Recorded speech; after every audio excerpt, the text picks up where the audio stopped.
En novembre 2018, le ciel m'est donc concrètement tombé sur la tête.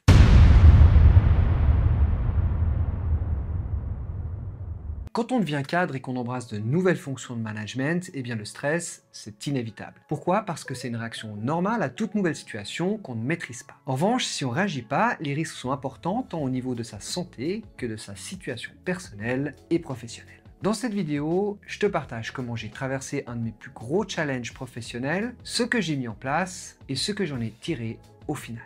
Et si tu t'intéresses plus en détail aux mécanismes du stress et comment y remédier, je te mets d'autres vidéos dans la description. À la mi-2018, j'étais cadre au sein d'une grande institution. En fait, j'étais l'adjoint du responsable d'un secteur qui, avec le temps, était aussi devenu un ami. On avait gravi les échelons ensemble, géré énormément de projets, et il faut dire que nous étions aussi créatifs que complémentaires. Mais je savais aussi que mon chef avait des aspirations et qu'il était pressenti pour reprendre une place de cadre supérieur tout prochainement. Ce qui a fini par se concrétiser. Je me suis donc retrouvé sans supérieur le temps que son remplaçant soit nommé, et inutile de dire que je faisais partie des candidats au poste. Pendant plusieurs mois, il m'a donc fallu assumer les deux postes principaux d'un secteur submergé de dossiers, dans un contexte de tension interne, car il y avait des divergences d'opinion au sein du personnel sur la vision stratégique de la direction. Et bien sûr, en parallèle, je devais préparer ma candidature et mes entretiens pour tenter d'obtenir la promotion. Quelques semaines plus tard, bonne nouvelle, j'ai décroché le poste, libérant ainsi ma place. Du coup, j'avais toujours les deux postes à tenir seul, avec une équipe en crise, tout en cherchant à recruter un nouvel adjoint. En novembre 2018, le ciel m'est donc concrètement tombé sur la tête. La charge mentale et de travail était telle que j'ai très vite compris que si je continuais sur cette voie, j'allais y laisser ma santé.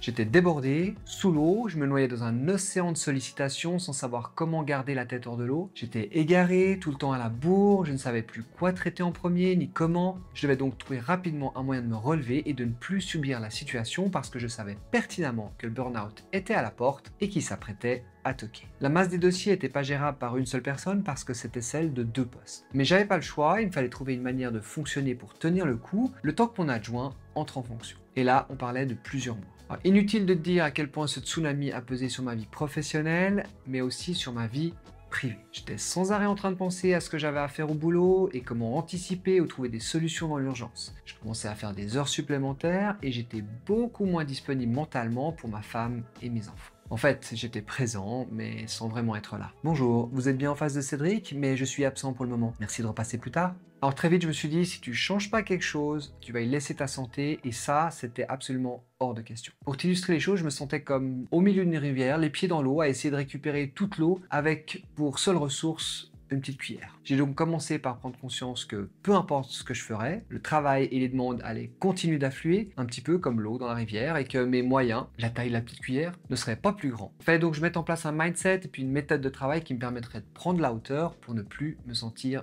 noyé. Alors dans un premier temps, je me suis dit, ok, à partir de maintenant, tu vas prendre les choses les unes après les autres, et peu importe le temps que ça prendra. Quoi qu'il t'arrive, chaque événement va t'apporter et t'apprendre quelque chose. Et plus ce sera difficile, plus tu vas apprendre de nouvelles compétences. C'est ce qu'on appelle la métacognition, c'est-à-dire sortir de ses biais cognitifs et de ses croyances limitantes pour voir et percevoir la situation différemment. En te posant d'autres questions et puis en changeant de perspective, tu peux découvrir des paramètres et des points de vue que tu n'imaginais même pas. Ça peut passer par le fait de se mettre à la place de l'autre, par des réflexions qui sortent des processus standards, ou simplement en prenant le temps de te poser et juste observer ce qui est en train de se passer. Tout ça pour mieux comprendre et donner plus de sens à ta perception. Après, si tu veux rester quelqu'un de borné, bien posé dans ses certitudes avec une position de victime, tu peux aussi. Mais c'est plus inconfortable et c'est moins bon pour la santé.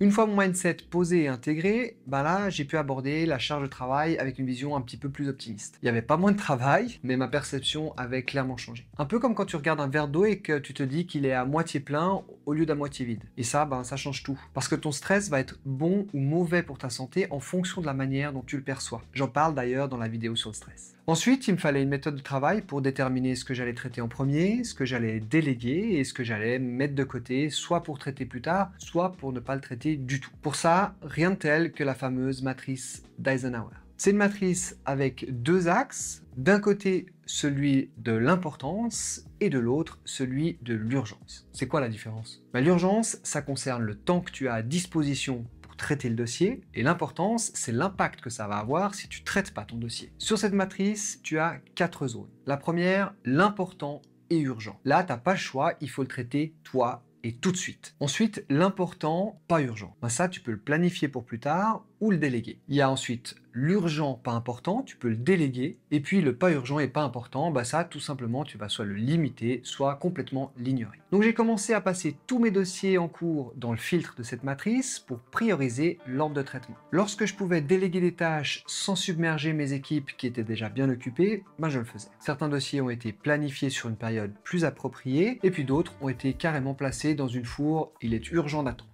Et pour les dossiers où le délai était négociable, j'ai pris le temps d'échanger avec mon supérieur pour définir une échéance raisonnable et absorbable.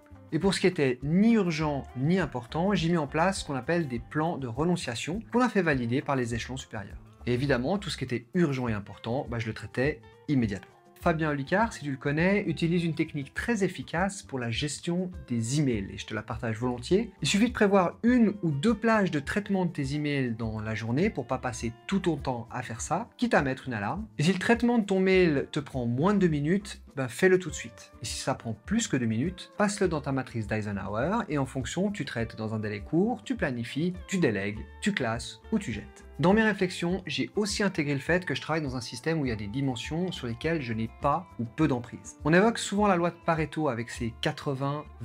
C'est-à-dire que 20% des situations nécessitent 80% d'efforts pour être modifiées. Du coup, est-ce que ça vaut vraiment la peine de dépenser autant d'énergie pour quelque chose qui changera peu ou pas? Ça, c'est à toi de voir. Dans ces cas-là, j'ai pour habitude d'appliquer une doctrine que j'enseigne à mes équipes. Composer avec au lieu de lutter contre. Lorsque tu luttes contre quelque chose, que ce soit une situation, un système, un fonctionnement ou une personne, en fait, tu mets ton énergie dans la direction diamétralement opposée. Et en fait, ça devient un rapport de force.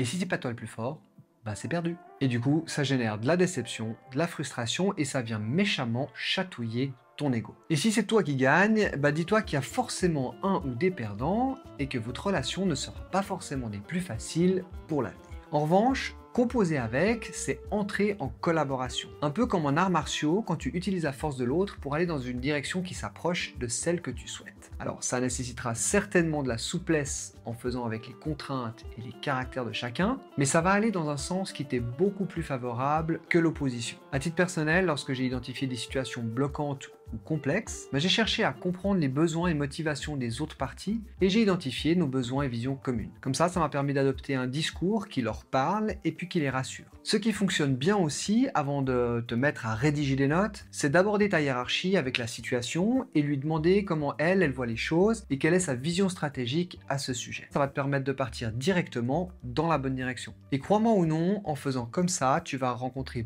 beaucoup plus de situations win-win et ta gestion des dossiers sera beaucoup plus satisfaisante avec des taux de réussite et de célérité beaucoup plus grands. Au niveau de mon personnel en difficulté, j'ai travaillé sur plusieurs étapes. La première, ça a été d'évoquer ensemble les problématiques et d'identifier les besoins qui se cachent derrière, parce que je suis convaincu que personne ne se lève le matin en se disant qu'il ou elle va pourrir la vie à ses collègues. Chaque réaction est en fait le résultat de la confrontation de la situation avec ses propres perceptions, ses valeurs, ses convictions, ses chemins de vie et ses influences. Puis si on pose les choses à plat en restant le plus factuel possible, ça va permettre d'ouvrir la communication et mieux comprendre.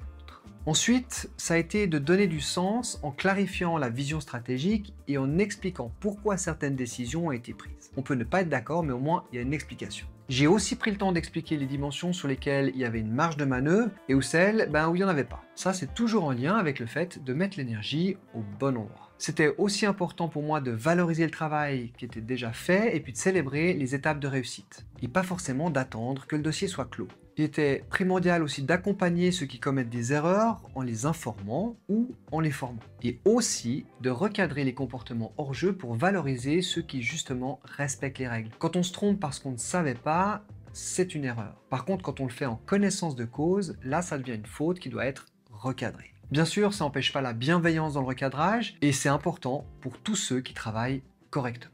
On a aussi fixé des objectifs aux personnes en difficulté et mis en place un accompagnement. Quand il le fallait, on a posé des objectifs supplémentaires ou même intermédiaires. Et tout ceci, on l'a monitoré afin d'avoir un suivi au cas où la situation se serait péjorée et pouvoir ainsi expliquer chaque étape qui a mené à la décision finale. Et puis c'est très important aussi de capitaliser sur les connaissances et compétences de chacun, même si c'est pas en lien direct avec sa fonction. Impliquer, ça permet aussi de limiter les critiques ou les reproches. En ce qui me concerne, chaque personne qui vient avec un problème doit systématiquement arriver avec une ou plusieurs propositions de solutions, sans quoi je lui demande d'en chercher avant de revenir vers moi. Parce qu'en fin de compte, c'est cette personne qui y est confrontée le plus et qui est le plus à même d'exprimer ce qu'il faut faire évoluer pour débloquer la situation. En plus, si la personne est à l'origine de la solution, elle est d'autant plus satisfaite. Si je peux appliquer sa proposition, je le fais, et si je peux pas, je lui explique les points bloquants et on tente de trouver ensemble une autre solution pour se rapprocher de ses besoins.